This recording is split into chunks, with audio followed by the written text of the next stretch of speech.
다 함께 조용한 기도로 1월 3일 주일 예배를 드리겠습니다.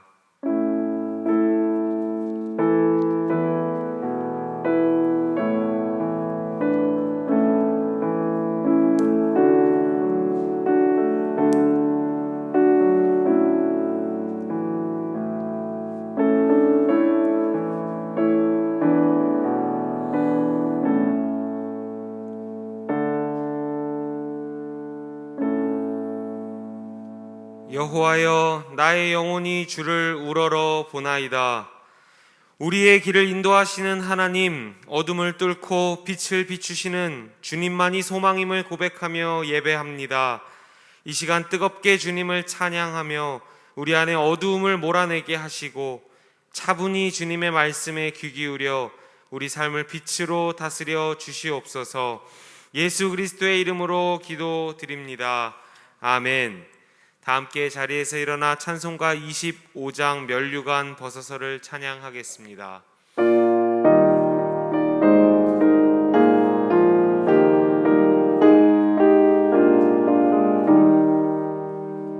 면류관 벗어서 주 앞에 드리세.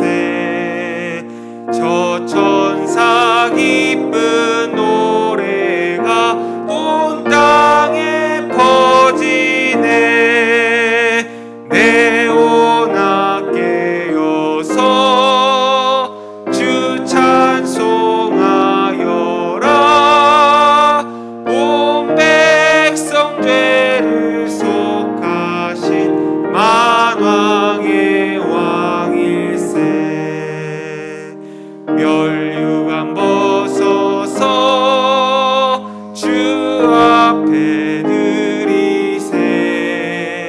그 손과 몸의 상처가 영광 중 빛나네. 하늘의 천사도 그 영광 보고서 고난의 신비 알고자 늘은 모아도다. 면류관 벗어서 주 앞에 드리세. 온 세상 전쟁 그치고 참 평화 오겠네. 주 보좌 앞에서 온 백성 엎드려 그 한량 없는 영광을 늘 찬송합니다.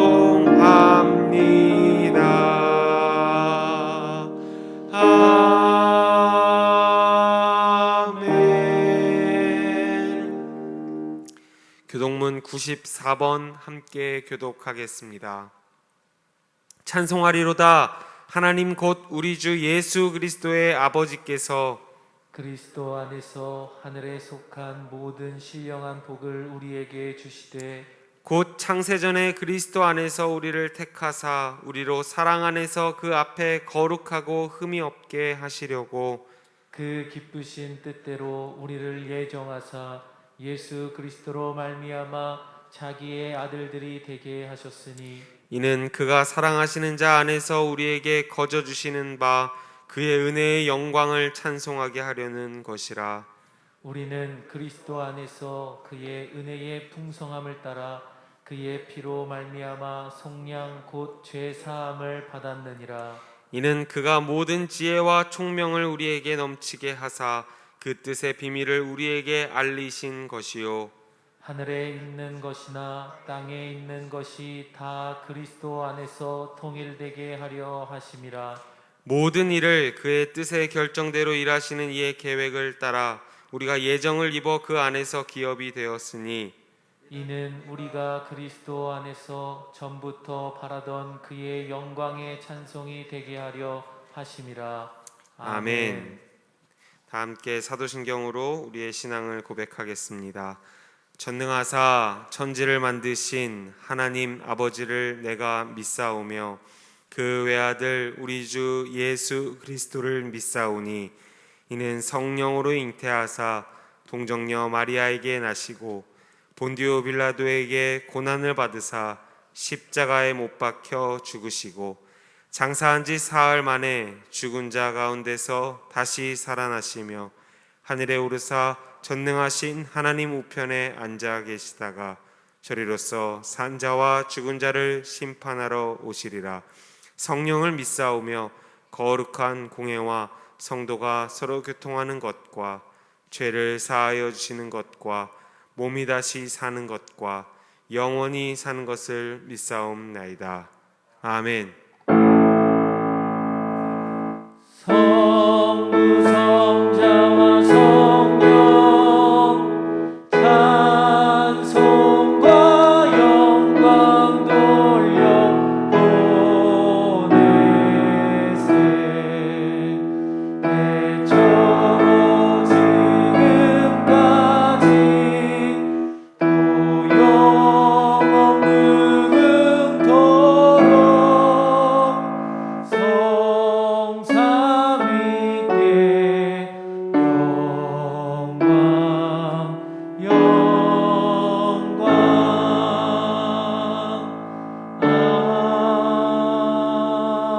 아멘. 다 함께 자리에 앉으시겠습니다. 오늘 드려지는 영과 진리의 예배를 위해 김호연 장로님께서 기도해 주시겠습니다. 우리를 사랑하시는 하나님 아버지 은혜에 감사드립니다.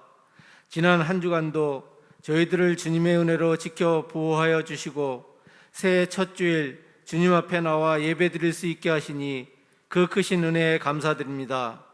이 시간 드려지는 예배가 신령과 진정으로 드려지는 예배가 되게 하여 주시며 무엇보다 이 예배를 통해서 영이 새로워지고 성령으로 충만케 하시어 삶이 거듭날 수 있는 귀한 은혜의 시간이 되게 하옵소서. 하나님 아버지, 지난 한 주간도 세상 속에 살면서 많은 죄를 지었음을 자복합니다. 교만과 자만이 가득하고 육신의 정욕과 탐심, 탐욕으로 살았습니다. 주님 말씀대로 행하지 못한 저희들을 용서하여 주시옵소서. 우리의 죄와 허물을 주님의 십자가 보혈로 정결하게 씻어 주옵소서. 지금의 어려움으로 저희가 역경과 유혹에 빠져 죄로 빠질 수 있음을 아오니 지금의 시련이 저희에게 시험이 되지 않도록 의의 길로 인도하여 주시옵소서. 사랑과 자비의 하나님, 2020년이 가고 새해 2021년이 밝았습니다. 지난 한 해를 돌이켜보니 코로나19 바이러스로 인해 어려움이 많았지만 주님께서 지켜주시는 은혜로 살았음을 고백합니다. 지난 날들 마음껏 예배드리고 찬성하며 성도들과 교제하던 시간들이 그립습니다. 예전처럼 마음껏 찬송 부르며 모든 성도들이 함께 예배드릴 수 있기를 기도합니다. 저희들을 긍휼히 여기시어 이제는 코로나 바이러스를 거두어 주시옵소서. 하나님 아버지, 올해도 주 안에서 승리하는 복된 한 해가 되도록 인도하여 주옵소서. 지난 해에 아픈 상처가 있었다면 이제 싸매주시고 잊어야 할 일들이 있다면 기억나지 않게 하시며 주님의 은혜에 날마다 감사하게 하옵소서. 올해에는 우리의 믿음이 성장하기를 원합니다. 불신앙이 확신으로 바뀌어지게 하시고 주를 향해 불붙는 마음이 일어나도록 역사하여 주시옵소서. 세상을 이길 수 있는 믿음을 주시고 어려움과 시험이 우리의 앞을 가라먹더라도 성령께서 친히 도우사 세상 모든 악에서 승리하도록 인도하옵소서. 사랑과 은혜가 풍성하신 하나님 아버지, 저희들의 기도를 받아주시기를 원합니다. 주님께서 주신 사업장과 직장, 삶의 터전에서 함께하여 주시옵소서. 지혜와 능력을 주시어서 지금의 어려움을 잘 극복하여 모든 것 오직 하나님께 영광 돌릴 수 있는 성도들이 되게 하옵시고 육신의 병으로 고통받는 성도에게 건강과 힘을 주시고 자녀로 인해서 또한 가정의 여러 문제로 안고 나온 성도들에게 우리 주님께서 친히 위로하여 주시사 어떤 고통 속에서도 믿음으로 승리하게 하옵소서. 주님의 몸된 교회를 사랑하시는 하나님, 이 지역을 구원하기 위해 우리 제일교회를 허락하시고 귀한 소명과 사명을 감당하게 하심에 감사드립니다. 복음 사역을 감당하기에 조금도 부족함이 없는 교회가 되게 하시옵소서. 성령의 뜨거운 역사가 늘 살아 움직이며 생명이 넘치는 교회가 되게 하시옵소서. 저희 교회가 이 사회와 국가와 온 세계에 주의 말씀을 증거하며 복음에 앞장서는 교회가 되게 하시옵소서. 하나님 아버지, 특별히 저희 교회에 속한 모든 기관장들을 붙드셔서 심령에 늘 새로운 소명과 새로운 능력을 허락하시고 청직의 사명을 잘 감당할 수 있도록 은혜를 더하여 주시옵고, 봉사하고 헌신하는 가운데 기쁨이 넘쳐나게 하옵소서. 은혜와 사랑이 많으신 하나님 아버지, 오늘도 주님의 말씀을 전하실 담임 목사님께 영육간의 강건함을 주시고 성령의 두루마기를 입혀주셔서 저희들의 나태한 신앙에 불을 지피는 말씀을 전하게 하여 주시옵소서. 말씀 가운데 하나님의 역사가 일어나게 하옵소서. 저희의 부족함이 채워지는 역사가 일어나는 시간이 되게 하여 주시옵소서. 이 예배의 시종을 주님께 의탁하며 우리 주 예수 그리스도의 이름으로 기도드리옵나이다. 아멘.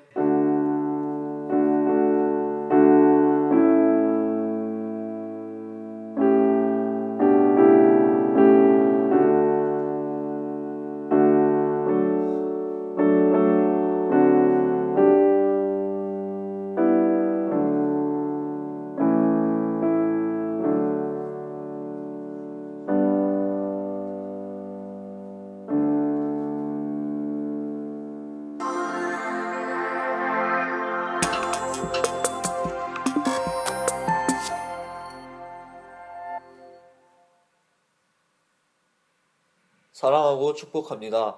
2021년 1월 첫째 주 제일뉴스입니다. 제49주년 창립기념 신년 축복기도 워크스루를 가나홀에서 진행합니다. 오늘은 교회 창립 49주년을 기념하는 주일이며 신년 주일입니다. 오후 1시부터 3시 사이에 가나홀에서 워크스루가 진행됩니다. 워크스루 방법은 다음과 같습니다. 첫째, 발열 체크, 손소독 및 방역수칙을 준수합니다. 둘째, 기도제목 카드에 가족의 이름과 기도제목을 적습니다. 셋째, 담임 목사님과 함께 기도합니다. 넷째, 따뜻한 가래떡과 2021년 교회 달력을 가정당 한 개씩 받습니다. 1시부터 1시 30분까지는 1여성교회, 2여성교회, 남성교회, 1시 30분부터 2시까지는 3여성교회, 4여성교회, 청장년 선교회, 2시부터 2시 30분까지는 5여성교회, 6여성교회, 나오미 선교회, 2시 30분부터 3시까지 7여성교회, 8여성교회, 아브라함 선교회입니다. 각자 해당되는 시간을 잘 참고하시고 오셔서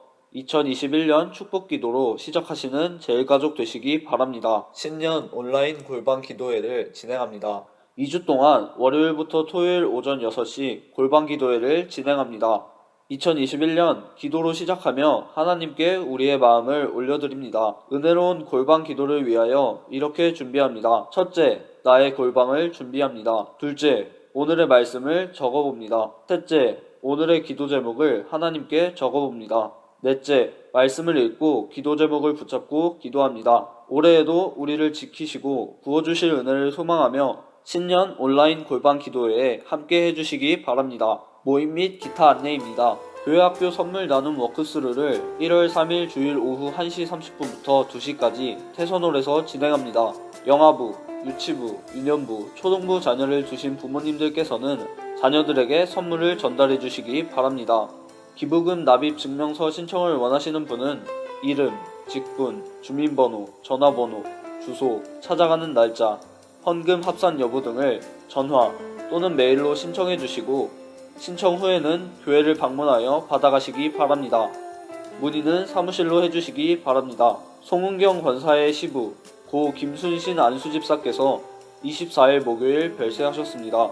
유상열 권사의 모친, 이명성 권사의 시모, 고 이예순 집사께서 27일 주일 별세하셨습니다. 유가족을 위해 기도해 주시고 위로해 주시기 바랍니다. 이경진 성도, 박동성 권사의 장녀, 이설이 양과 임창규 군의 결혼식이 2021년 1월 9일 토요일 낮 12시 수원 더 아리엘 스카이 가든홀 5층에서 있습니다. 축하해 주시기 바랍니다. 꽃꽂이 장학헌금을 김영심 권사께서 범사에 감사하며 드렸습니다. 박선예 권사께서 하나님께서 한 해 지켜주심을 감사하며 드렸습니다. 박성영 목사, 김경화 사모께서 한 해 동안 지켜주신 은혜 감사하며 드렸습니다. 유상열 권사, 이명선 권사께서 어머님 장례를 잘 마칠 수 있게 하심을 감사하며 드렸습니다. 이인생 권사께서 언제나 함께하여 주심에 감사하며 드렸습니다. 이화일 권사, 김희정 권사께서 김희정 권사, 권사 인준됨을 감사하며 드렸습니다. 한 주간도 승리하시는 제일가족 되시기 바랍니다. 감사합니다. 사랑하고 축복합니다. 오늘은 2021년도 신년 주일이기도 하지만 우리 교회 창립 49주년 감사 주일이기도 합니다. 우리가 함께 다 모여가지고 우리 생일 케이크도 함께 촛불을 켜고 케이크 커팅도 하고 축복하는 시간 가지면 참 좋을 텐데 여의치 않아서 각 가정에서 온라인을 통해서 이렇게 축하를 할 수밖에 없음이 참 아쉽지만, 그럼에도 불구하고 1972년도 1월 9일 주님께서 우리 교회를 세워주시고 은혜로 여기까지 인도해 주신 줄로 믿습니다. 그 은혜에 감사하면서요, 우리가 생일 축하 노래 부를 텐데, 생일 축하합니다, 생일 축하합니다, 수원제일교회의 생일 축하합니다. 우리 감사의 마음을 담아서 생일 축하 노래 하도록 하겠습니다.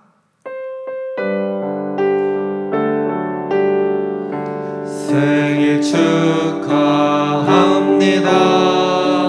생일 축하합니다. 수원제일교회의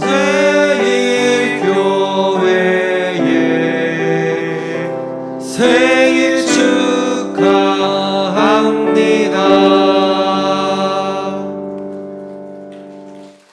제가 기도하겠습니다. 하나님 감사합니다. 지난 49년 동안 우리 교회를 주님의 눈동자와 같이 지켜주시고 주님의 은혜로 이끌어 주심을 감사드립니다. 주님, 저희들 연약합니다. 그러나 그럴 때마다 주께서 새 힘을 주시고 능력 주셔서 여기까지 오게 하여 주심을 감사드립니다. 앞으로 어떤 일들이 펼쳐질지 두려워 떨며 전전긍긍하는 교회가 아니라, 우리 제일가족들이 아니라 주님께서 펼쳐주실 은혜를 사모하고 기대하며 희망의 스위치, 행복의 스위치를 켜고 나갈 수 있는 우리 모든 제일가족들 되게 하여 주시옵소서. 우리 교회를 축복하여 주시고 지난 49년 동안 복음 사명 감당케 하셨던 우리 하나님께서 예수 그리스도를 믿는 믿음의 고백 끊어지지 않게 하여 주시며 이후로도 영원토록 그 선교적 사명과 복음을 전하는 사명을 감당케 하여 주시옵소서. 우리 교회가 더욱더 건강한 교회, 주님께서 원하시는 바로 그 교회가 되어지기를 간절히 소망하옵고 우리 구주 예수 그리스도의 이름으로 기도합니다. 아멘. 우리 교회를 위해서 계속 기도해 주시기를 부탁드리겠습니다. 감사합니다.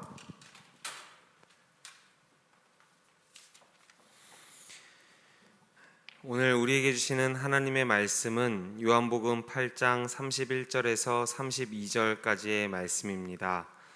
요한복음 8장 31절에서 32절까지의 말씀, 제가 가진 성경 신약성경 159쪽에 있습니다. 요한복음 8장 31절에서 32절입니다. 그러므로 예수께서 자기를 믿은 유대인들에게 이르시되 너희가 내 말에 거하면 참으로 내 제자가 되고 진리를 알지니 진리가 너희를 자유롭게 하리라. 아멘. 오늘 예배를 위하여 예울림 찬양대와 드림 오케스트라가 주님을 기다리네 라는 제목의 찬양으로 하나님께 영광 돌리겠습니다. 이 찬양은 2019년 2월 10일 2부 예배 찬양 영상입니다.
할렐루야. 우리 하나님께 영광의 박수 올려드리겠습니다.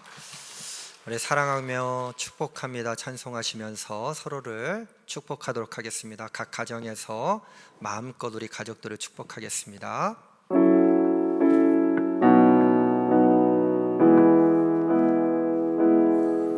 사랑하고 축복합니다. 주님을 위해 드리는 삶, 아름다운 당신의 그 삶을 사랑하고 축복합니다. 우리 제일 가족들의 얼굴을 떠올리시면서 우리 마음껏 축복하겠습니다. 주님을 위해 드리는 삶, 주님을 위해 드리는 삶, 아름다운 당신의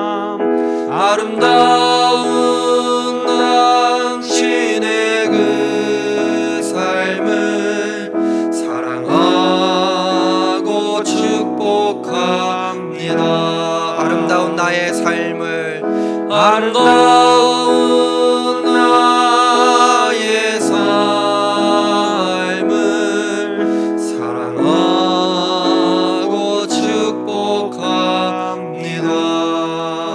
우리 하나님께 감사와 영광의 박수를 올려드립니다. 아멘. 누군가 여러분들에게 예수님은 누구십니까? 라고 물어본다면 무엇이라고 대답하시겠습니까? 예수님은 복음이십니다. 이렇게 대답할 수 있을 것 같아요. 왜냐하면 복음이란 무엇입니까? 라고 물어보면 복음은 바로 예수 그리스도입니다 라고 답할 수 있기 때문이죠. 그리고 또 제자 훈련을 받으셨던 분들은 예수님은 우리의 죄의 문제를 해결해 주신 해결자이십니다. 그리고 우리의 연약함과 또 우리가 아무것도 할 수 없이 쓰러져 있을 때에 우리의 모든 것들을 회복시켜 주시는 회복자이십니다. 그리고 또 지금도 살아계셔서 하늘보좌 우편에서 우리를 통치해 주시는 통치자이십니다. 이렇게 고백을 할 수 있을 것 같아요. 또 마태복음 16장에 있는 시몬 베드로의 고백을 통해서 주는 그리스도시요 살아계신 하나님의 아들이십니다. 이런 고백들을 할 수 있을 텐데 2021년도를 시작하면서 다른 사람의 고백이 아니라 나 자신만의 예수님을 향한 고백을 드릴 수 있는 우리 제일가족들이 되어지기를 소망합니다. 우리는 그런 의미를 담아서 2020년도 벌써 작년이 되었는데요, 작년부터 올해까지 이제 3번의 시간 동안 예수님이 과연 누구신가, 무엇을 믿어야 하는가, 우리가 예수님을 믿는다면 예수님이 무엇 되심을 믿어야 하는가, 지난주에는 길이 되신 예수님에 대한 말씀을 함께 나눴어요. 요한복음 14장 6절의 말씀을 통해서 예수님께서 말씀하셨습니다. 내가 곧 길이요 진리요 생명이니 나로 말미암지 않고는 아버지께로 올 자가 없느니라. 여러분, 그러면서 요한복음 3장 16절의 말씀 우리가 함께 들여다봤던 기억이 있어요. 하나님께서 세상을 이처럼 사랑하사 독생자를 주셨으니 이는 그를 믿는 자마다 멸망치 않고 영생을 얻게 하려 하심이라. 여기 두 가지 관심이 있다고 말씀을 드렸어요. 첫 번째는 우리 사람들의 관심입니다. 우리 사람들의 관심은 끊임없이 어디에 있냐면 멸망치 않고 영생하는 것에 있어요.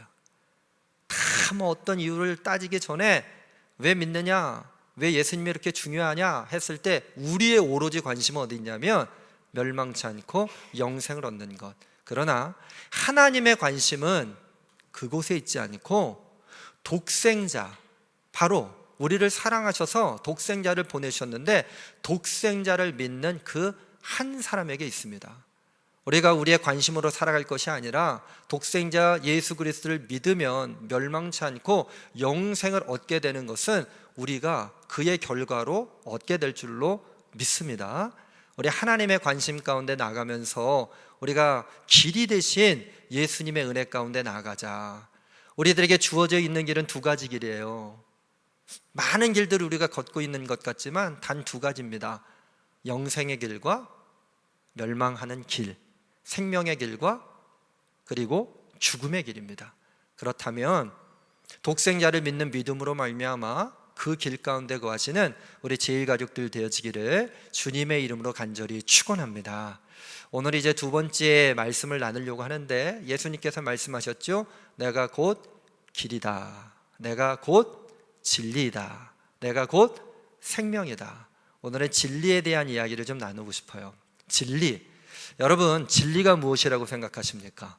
진리에 대한 정의는요 다양할 수 있지만, 사전적인 의미의 진리는 참된 이치, 참된 도리라고 할 수가 있어요. 그러면서 조금 더 부연 설명을 하자면, 언제 어디서나 누구든지 인정할 수 있는 보편타당한 인식의 내용. 이 사전적인 정의는요 읽으면 뭔가 탁 깨달아지는 게 아니라 더 복잡해요. 언제 어디서나 누구든지 인정할 수 있는 보편타당한 인식의 내용. 그럼 사람들이 인정하고 인식하면 진리가 되는가? 이렇게 물어볼 수 있어요. 그래서 철학이라고 학문이 생겨나지 않았습니까? 철학은 진리를 추구하는 학문입니다. 이 철학적인 사고를 할 때 세 가지의 방법을 통해서 진리에 대해서 접근을 한다고 그래요. 첫 번째는 절대주의입니다. 절대주의는요, 진리는 절대적으로 있다는 거예요. 두 번째는 상대주의입니다. 상대주의는 진리란 없다, 상황에 따라서 다 다르기 때문에 진리는 없다.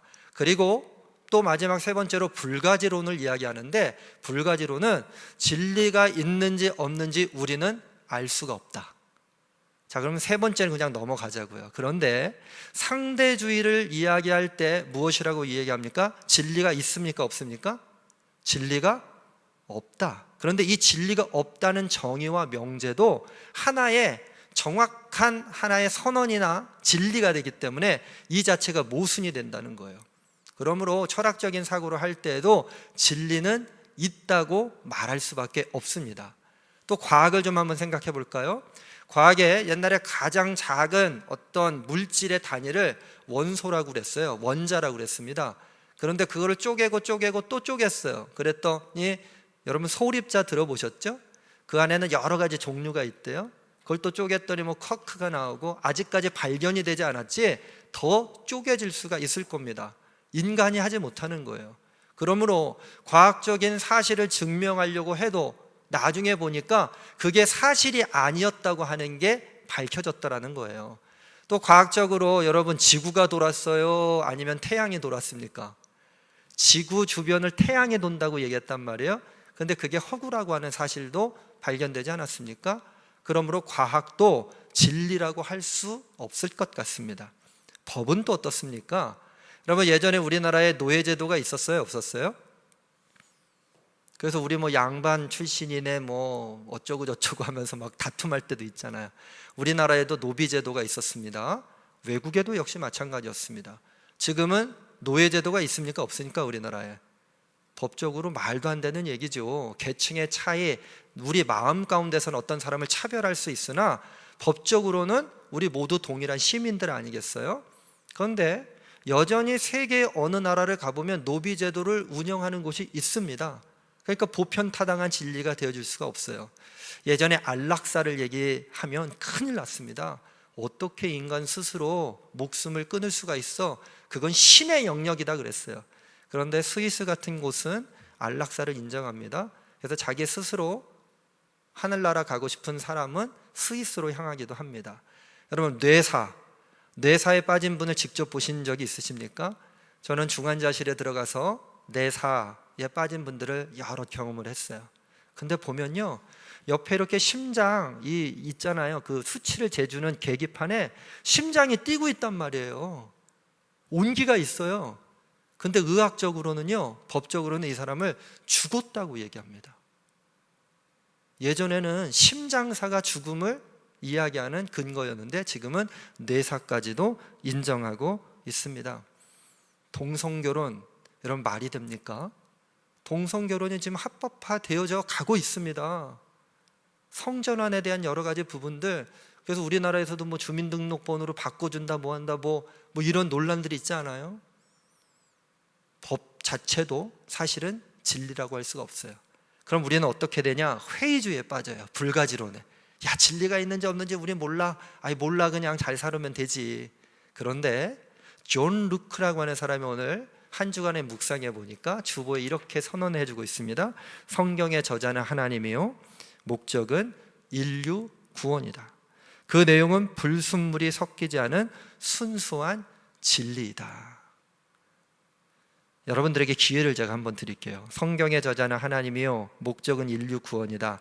그 내용은 불순물이 섞이지 않은 순수한 진리이다. 이때 아멘 안 하시면 큰일 나는 겁니다. 여러분, 성경이 진리입니다. 그러므로 요한복음 14장 6절이든 요한복음 3장 16절이든 성경이 우리들에게 가르쳐주고 있는 그 말씀, 예수님께서 말씀하셨죠. 내가 곧 길이요 진리요 생명이니 나로 말미암지 않고는 아버지께로 올 자가 없느니라. 여러분, 이 말씀을 믿어야 합니다.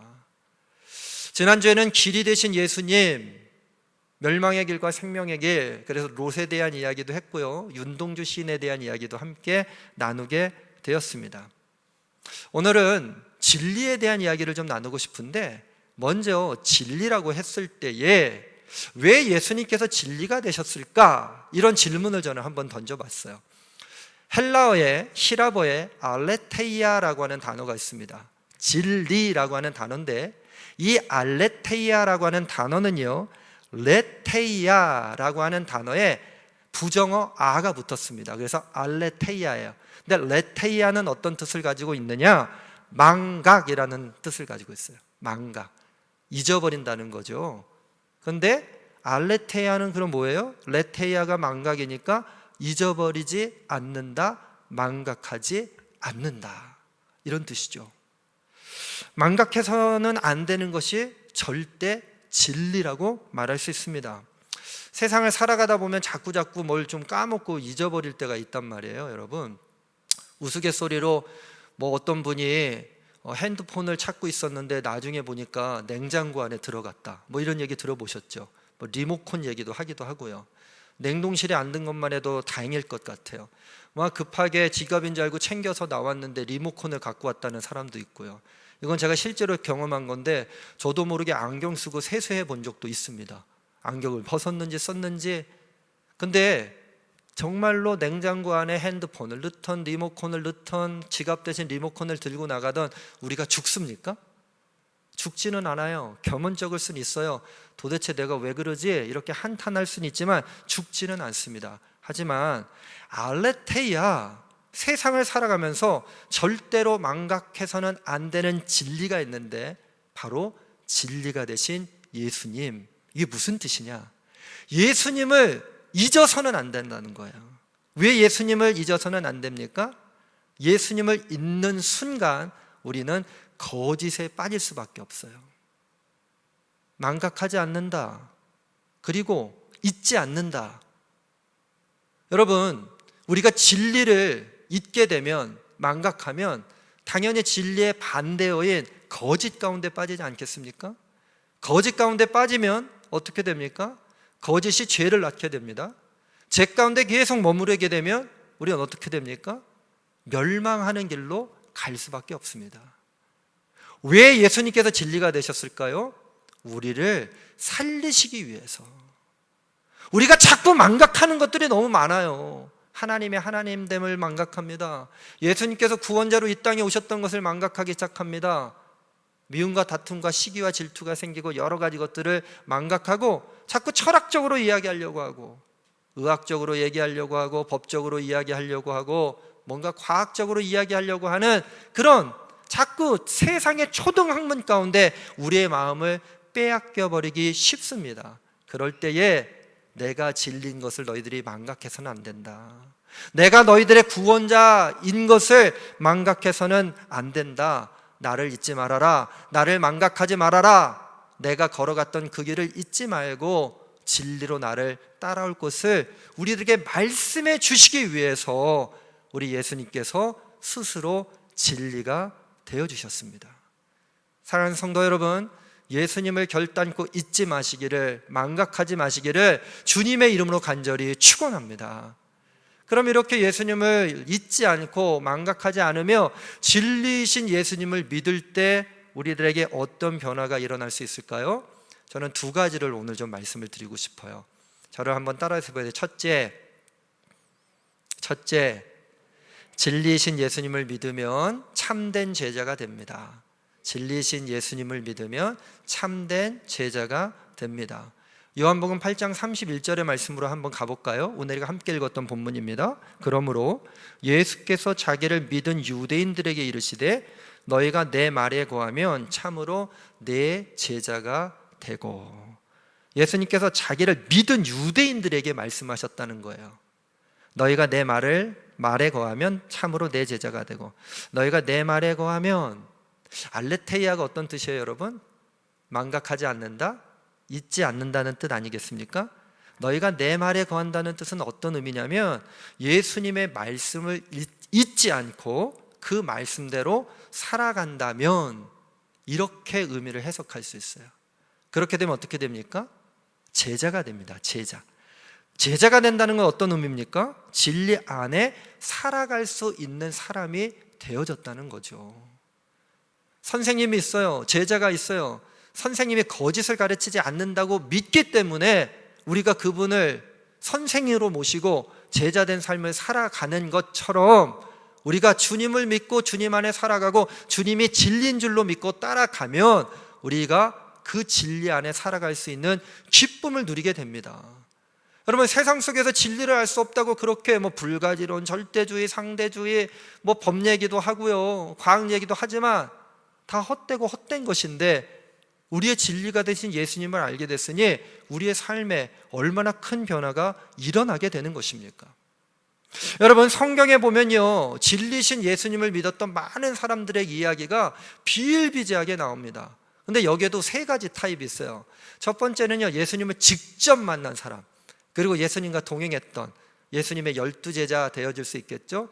마지막에 이제 가룟 유다가 죽고 마띠아가 제자로 뽑히게 됐는데 그 사람까지 포함해서, 그리고 수많은 목격자들, 예수님과 함께한 사람들, 예수님을 경험한 사람들. 우리가 연말에요, 베드로에 대한 이야기 나눴죠. 베드로 그물을 던지다가 야, 나를 따르라 그랬더니 내려놓고가 아니라 버려두고 따랐다고 그랬어요. 베드로 얘기할 수 있습니다. 가버나움에서 세리의 일을 했었던 마태라고 하는 사람이 있었어요. 마태가 예수님을 따랐습니다. 너무 많으니까 제가 간단하게 이야기해 드릴게요. 12제자 베안야요 빌바 도마 야다시가, 우리 교회 학교 때 이렇게 가르치잖아요. 12명의 제자, 대표적인 제자들을 이야기할 수 있습니다. 직접 예수님과 함께 동행했던 사람들. 두 번째는 인격적으로 예수님을 만난 사람이에요. 그 대표적인 예가 사도 바울입니다. 사도 바울이 다메섹 도상에서요, 예수님을 믿는 사람들을 핍박하러 가다가 예수님을 인격적으로 만나잖아요. 그의 삶이 변화돼서 복음을 전하는 최선두에 서서 목숨 걸고 복음을 전했던 사도 바울을 이야기할 수 있어요. 이게 두 번째 타입입니다. 마지막 세 번째 타입은요, 복음을 전해드렸던 베드로나 마태나, 그리고 직접은 아니지만 영적으로 주님을 인격적으로 만났던 바울과 같은 그런 제자들에 의해서 예수님을 전해 듣고 그렇게 제자가 된, 건너서 제자 되기로 작정했던 사람들, 바로 그 사람들이 누굽니까? 이때 여러분들이 접니다 할 수 있어야 돼요. 바로 여러분들이 건너서 제자된 사람들이에요. 그럼 여러분들의 삶이 베드로나 마태보다 못합니까? 그렇다면 우리는 더욱더 노력해야 합니다. 그리고 또한 우리가 사도 바울만 못합니까? 그렇지 못하다면 우리가 그렇게 될 수 있도록 애를 써야 할 것입니다. 저는요, 첫 번째, 두 번째 케이스는 너무 우리가 잘 알고 있으니까 세 번째 케이스를 좀 말씀을 드리고 싶어요. 건너서 제자가 되었던 사람. 사도행전 16장 11절부터 15절까지의 말씀을 제가 읽어드릴게요. 사도행전 16장 11절부터 15절까지의 말씀입니다. 우리가 드로아에서 배로 떠나 사모드라게로 직행하여 이튿날 네아폴리로 가고, 거기서 빌립보에 이르니 이는 마게도냐 지방의 첫 성이요 또 로마의 식민지라. 이 성에서 수일을 유하다가 안식일에 우리가 기도할 곳이 있을까 하여 문밖 강가에 나가 거기 앉아서 모인 여자들에게 말하는데, 두아디라시에 있는 자색옷감 장사로서 하나님을 섬기는 루디아라 하는 한 여자가 말을 듣고 있을 때 주께서 그 마음을 열어 바울의 말을 따르게 하신지라. 그와 그 집이 다 세례를 받고 우리에게 청하여 이르되 만일 나를 주 믿는 자로 알거든 네 집에 들어와 유하라 하고 강건하여 머물게 하니라. 이제 사도 바울이 전도 여행을 떠내요. 그러다가 빌립보라고 하는 유럽의 첫 성 안으로 들어갑니다. 거기에 그런데 이제 여기 보면은 문밖 강가에 나가 그랬는데 저도 성지순례 가서 봤더니 빨래터라고 이야기를 하더라고요. 여인네들이 모여서 함께 빨래를 하고 담소를 나누는 그곳에 누가 있어요? 두아디라시에 있는 자색 옷감 장사로서 하나님을 섬기는 루디아. 루디아가 어떤 여인입니까, 여러분? 하나님을 섬기는 루디아라고 했어요. 근데 이 루디아는요, 이름이 아닙니다. 리디아라고 하는 이 도시에 사는 여인이에요. 그러니까 우리가 수원댁, 화성댁, 용인댁, 뭐 동탄댁, 안양댁 얘기하듯이 여기 있는 루디아라고 하는 여성은 리디아댁이라는 뜻이에요. 성경에서는 이 여인을 유오디아 혹은 순두개라고 추측을 합니다.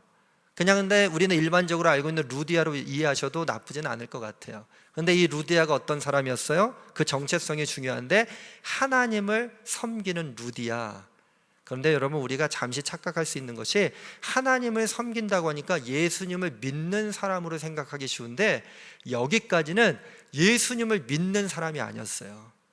하나님을 섬기는 유대교로 개종한 이방인이었다는 뜻입니다.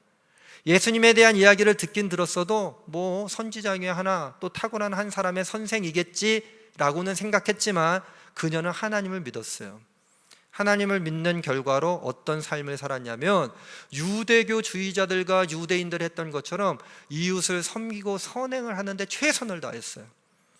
자색옷감 장사였는데 유지였습니다. 돈이 많은 사람이었어요. 그러니까 단순하게 빨래터로 모아서 같이 빨래를 하고 있었던 것이 아니라 아마도 하나님께 구제하면서 하나님을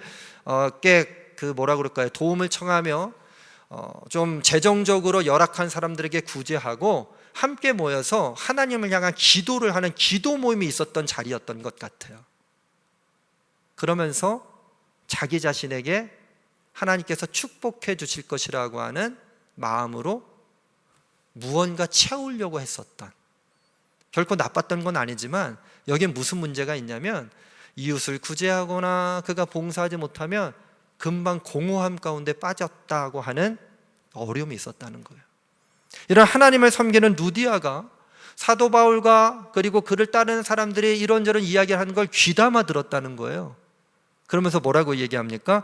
주께서 그 마음을 열어 바울의 말을 따르게 하신지라. 여러분, 지금 이 자리에 주님이 계십니까? 안 계십니까? 육신적으로는 안 계세요. 바울이 이야기를 했는데 바울이 그 루디아의 마음을 열어라고 하는 게 원래 정상적인 표현인데 성경은 뭐라고 이야기하고 있냐면 주께서 그 마음을 열어 바울의 말을 따르게 하신지라. 예수님께서요, 바울에게 감동을 주셨고 바울 안에 살아계셨던 예수님께서 루디의 마음을 열어주셨던 것입니다. 예수님을 믿기로 작정했어요. 그랬더니 어떤 일이 벌어집니까? 15절에 그와 그 집이 다 세례를 받고 그랬어요. 성경의 말씀이니까 그냥 우리가 은혜로 받지만 그렇지 않습니다, 여러분.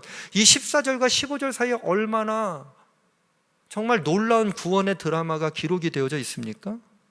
그와 그 집이 다 세례를 받고 빨래터에 있다가요, 루디아가 믿기로 하니까 그 집에 있었던 모든 식솔들 그리고 그녀를 도왔던 비즈니스 했던 모든 사람들도 예수님을 믿기로 작정하고 세례까지 받았다는 거예요.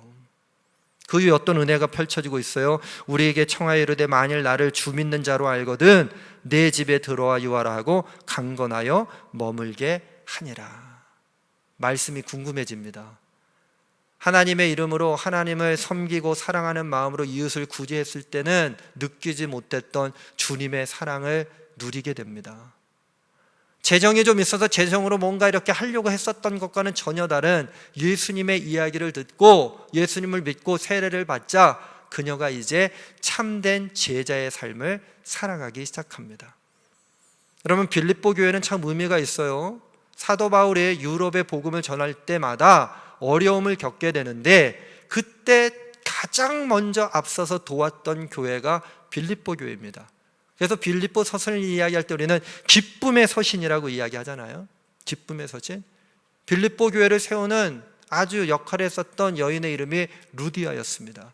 그리고 사도 바울의 복음을 전하는 길이 막힐 때마다 재정적으로 영적으로 함께 기도하며 연보를 주어가며 그 사도 바울을 도왔던 사람이 바로 루디아라고 하는 여인이었습니다. 진리를 믿으면 참된 제자가 되는 복을 누리게 됩니다. 사랑하는 성도 여러분, 망각해서는 안 됩니다. 잊어서는 안 됩니다.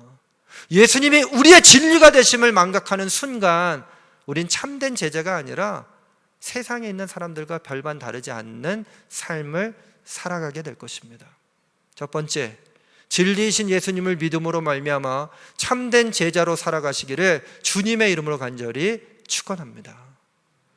두 번째, 진리이신 예수님을 믿을 때 우리에게 어떤 변화가 일어나게 될까요? 저를 한번 따라해 보세요. 둘째, 진리이신 예수님을 믿으면 자유케 됩니다. 진리이신 예수님을 믿으면 자유케 됩니다. 요한복음 8장 32절 제가 읽어드리겠어요. 진리를 알지니 진리가 너희를 자유롭게 하리라. 진리를 알지니 진리가 너희를 자유케 하리라. 이전 성경에 그렇게 기록하고 있어서 그게 훨씬 더 익숙합니다. 진리를 알지니 진리가 너희를 자유롭게 하리라. 예수님을 알지니 예수님이 너희를 자유롭게 하리라. 똑같잖아요. 왜? 예수님이 곧 내가 진리라고 말씀하셨으니까. 예수님을 알면 예수님을 아는 덕분에 자유케 된다. 알레테이아는요, 잊지 않는다, 망각하지 않는다는 뜻이라고 그랬어요. 예수님을 잊지 않고 예수님처럼 살기를 각오하면 자유를 얻을 수 있습니다. 거짓에 빠지지 않으니 또 우리는요, 거짓으로부터 자유할 수 있게 됩니다. 거짓으로부터 자유하게 된다면 죄로부터 자유하게 됩니다. 죄로부터 자유하게 되면 우리는 영원한 죽음, 멸망으로부터 자유하게 됩니다. 그래서 잠언서 16장 6절은 이렇게 선언해 주고 있어요. 인자와 진리로 인하여 죄악에 속하게 되고 여호와를 경외함으로 말미암아 악에서 떠나게 되느니라. 인자와 진리, 예수님이시죠. 그리스도로 인하여 죄악에서부터 벗어나게 된다는 거예요. 그리고 여호와를 경외함으로 말미암아 악에서 떠나게 되느니라. 사랑하는 성도 여러분, 진리이신 예수님을 믿으면요, 우리가 자유할 수가 있습니다. 성경에도 이렇게 자유한 사람들의 많은 이야기가 있는데 저는 누가복음 19장 5절부터 10절의 말씀을 통해서 한 사람의 이야기를 잠깐 드리려고 합니다. 누가복음 19장 5절부터 10절입니다. 예수께서 그곳에 이르사 쳐다보시고 이르시되 삭개오야 속히 내려오라. 내가 오늘 네 집에 유하여야 하겠다 하시니 급히 내려와 질구하며 영접하거늘 뭇사람이 보고 수군거려 이르되 저가 죄인의 집에 유하러 들어갔도다 하더라. 삭개오가 서서 주께 여짜오되 주여 보시옵소서. 내 소유의 절반을 가난한 자들에게 주겠사오며 만일 누구의 것을 속여 빼앗은 일이 있으면 내 갑절이나 갚겠나이다. 예수께서 이르시되 오늘 구원이 이 집에 이르렀으니 이 사람도 아브라함의 자손임이로다.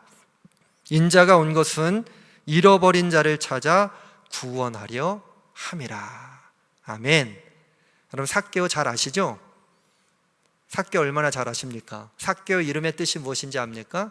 삭개오라고 하는 사람의 이름은 뜻은요, 순결하다, 청순하다, 의롭다라고 하는 뜻을 가지고 있어요. 근데 우리가 알고 있는 삭개오는 정말 순결한 사람이었습니까? 우리가 알고 있는 삭개오는 정말 청순한 사람, 순진무구한 사람이었습니까? 우리가 알고 있는 삭개오는 정말 의로운 사람이었습니까? 누가복음 19장 1절부터 그려내고 있는 삭개오의 모습은 그렇지 않아요. 삭개오의 직업은 세리장이었습니다. 그런데 세리장은요, 구조적으로 돈을 사람들에게로부터 가로채고 착복할 수밖에 없는 위치에 놓여져 있었던 사람이에요. 왜냐하면 밑에 있는 세리들을 관리해야 되는 세리장, 또 위에 있는 또 고관대작들을 관리해야 하는데 다 무엇으로 관리합니까? 관계적으로 관리할 수가 없어요. 다 돈으로 관리해야 됩니다. 그렇기 때문에 돈을 끌어다 당길 수밖에 없는 사람이 세리장이었습니다. 또 키 작은 사람, 그래서 열등감을 가지고 있었던 사람, 이름은 순결하고 청순하고 의로운 사람인데 날마다 열등감 가운데 수치심 가운데 빠져 있습니다. 7절의 말씀에 보니까 무사람이 보고 수군거린다고 그랬어요. 길에만 나가면 저게 삭개오다 삭개오다, 아유 순결한 사람이 오셨네, 청순한 사람이 오셨네, 의로운 사람이 오셨네, 좋은 의미로 얘기하는 게 아니에요. 야, 저 순결한 척하는 사람이 왔네, 뭐 이렇게 얘기했다는 거예요. 비아냥거리고 수군거림을 당했던 사람이 바로 삭개오였습니다.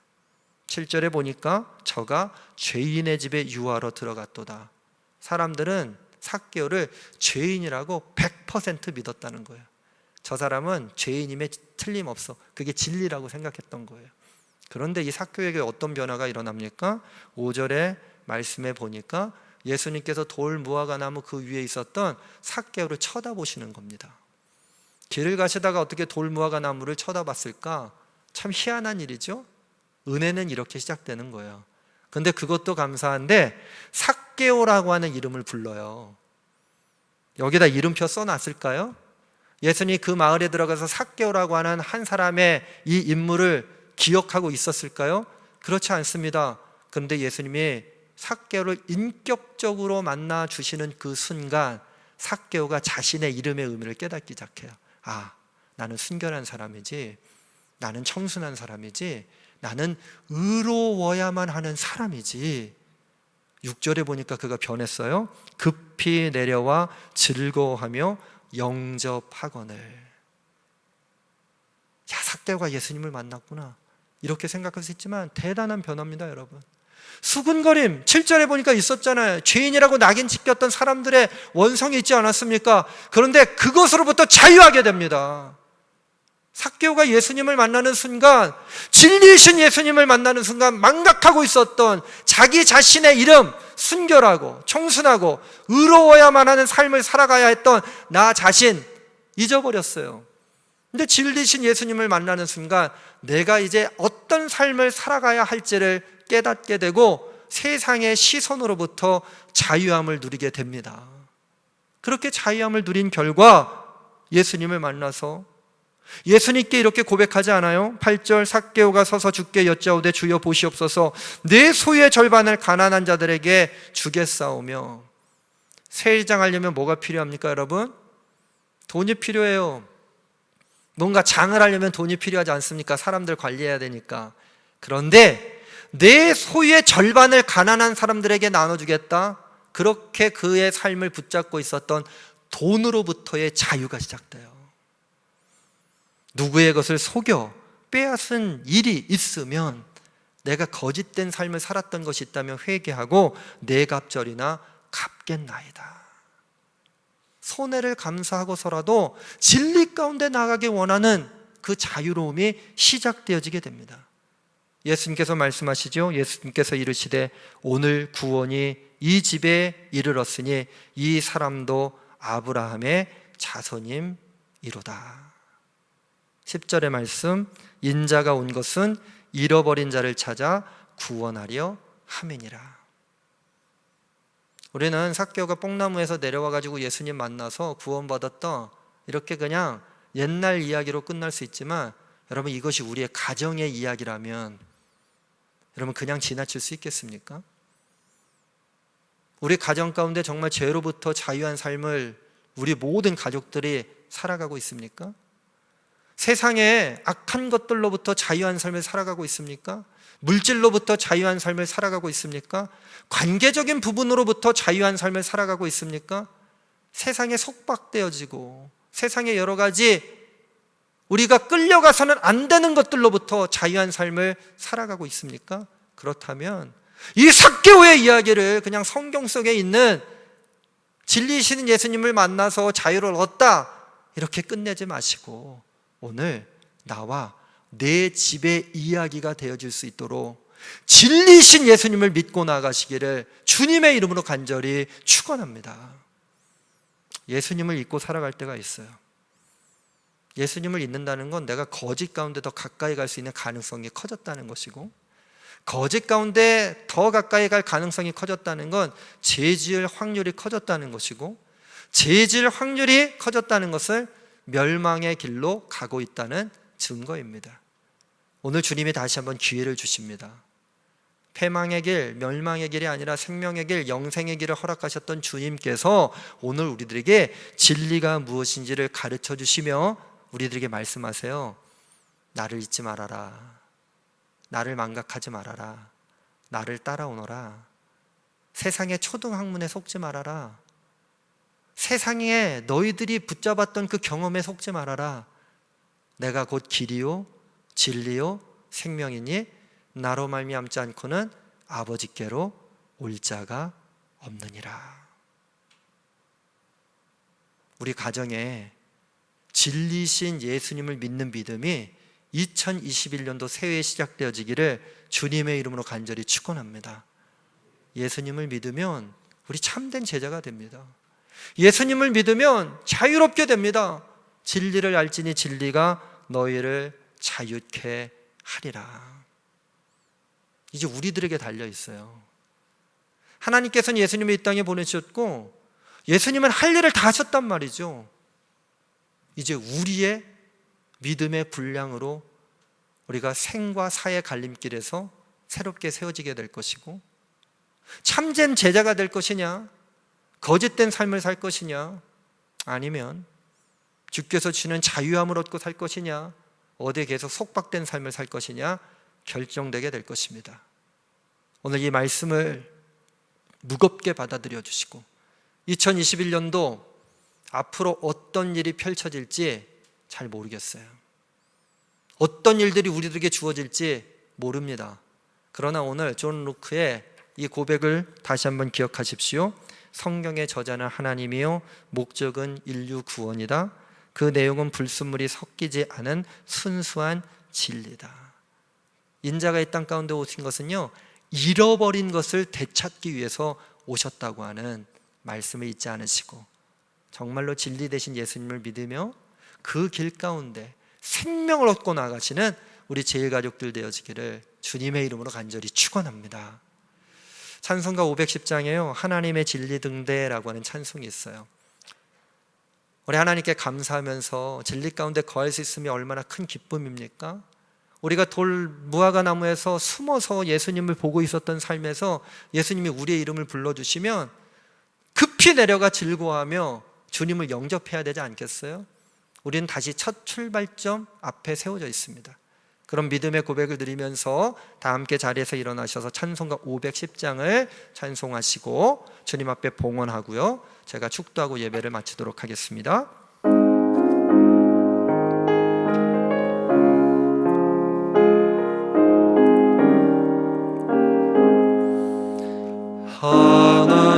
하나님의 진리 등대 길이 길이 빛나니 우리들도 등대되어 주의 사랑 비추세. 우리 작은 불을 켜서 우리 작은 불을 켜서 험한 바다 비추세.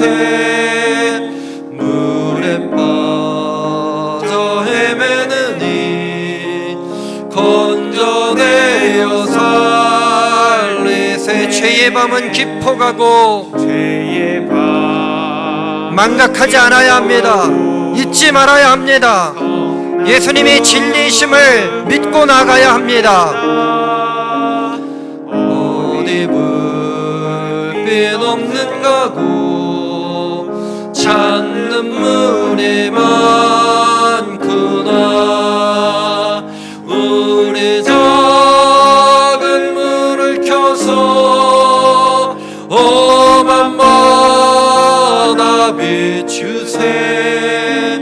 물에 빠져 헤매는 이 건져내어 살리세. 건져내어 살리세. 너의 등불도 두어라. 거친 바다 비춰라. 빛을 찾아 헤매는 이 생명 손에 건져라. 우리 작은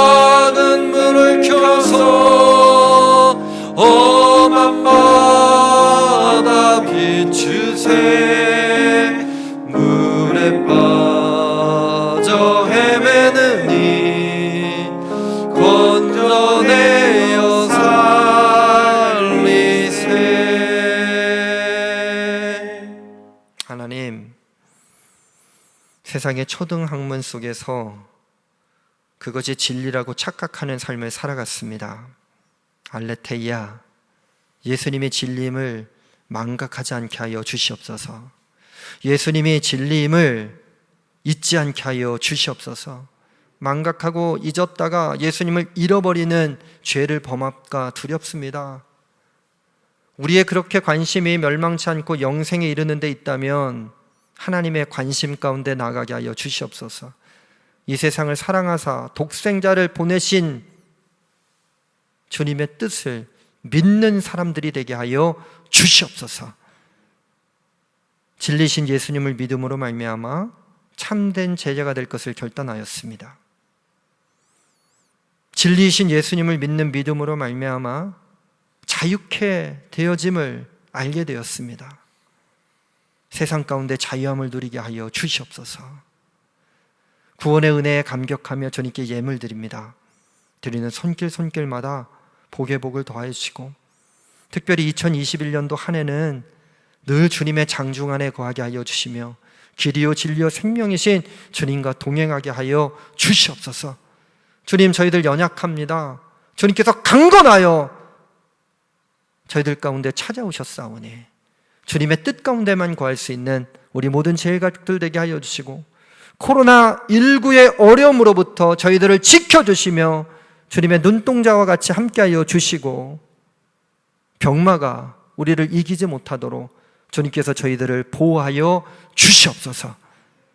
저희들의 여러 가지 형편을 아시는 주님께서 저희들을 주님의 은혜로 채워주시기로 믿고 나아갑니다. 진리가 되신 주님의 은혜 가운데 모든 것들을 고민하지 않고 주님의 길 가운데 진리 되신 주님을 믿고 생명으로 나갈 수 있는 주님의 자녀들이 되게 하여 주시옵소서. 이제는 우리 구주 예수 그리스도의 은혜와 하나님 아버지의 극진하신 사랑하심과 우리 안에서 내주하셔서 서로 교통케 하시는 성령님의 교제의 은혜의 역사가 진리가 되신 예수님을 믿어 참된 제자로 자유함을 누리기 원하는 주님의 자녀들 위에 이제로부터 영원토록 함께 하시기를 간절히 축원하옵나이다. 아멘.